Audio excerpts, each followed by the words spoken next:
咁今日為大家介紹一下我哋嘅羅馬簾系列啦。首先喺面前第一幅嘅就係我哋嘅充電系列星系列嘅羅馬簾加遮光蜂巢簾嘅，佢就會係除咗蜂巢簾一個遮光功效、隔熱功效之後咧，前面加多一套羅馬簾係半透光嘅，咁形成一個對比就係話佢亦都有遮光蜂巢嘅功能性，亦都有前面嘅羅馬簾個布簾溫馨感嘅，佢柔和感喺度嘅。咁佢本身頂頭亦都係採用咗一個夾骨嘅新嘅技術啦，就唔好似以往咁樣有一個魔術碟形式去到做嘅。咁大家見到啦，左手面呢幅細嘅就係魔術碟形式啦。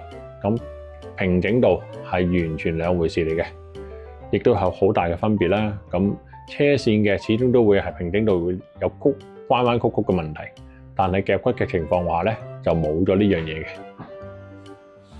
好，第二幅我哋就介紹一下我哋嘅重力系統啦。咁本身佢呢個咧系統亦都係做咗個夾骨嘅，就唔會話去到用魔術貼做呢樣嘢啦。咁就平整度亦都係好高嘅。拉一拉俾大家睇下啦。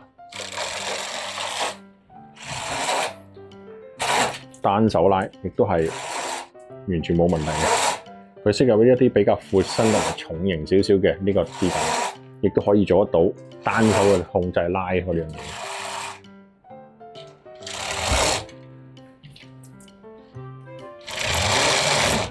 咁第三個就係我哋嘅輕力嘅輕型嘅羅馬簾系列啦，咁你見到佢比較偏幼身 slim 啲嘅，細幅少少嘅可以做，同埋一個正常 size 大概米半乘米半嘅情況下都好容易去操控嘅，亦都唔會好重嘅，咁亦都唔會需要太多嘅安裝位置。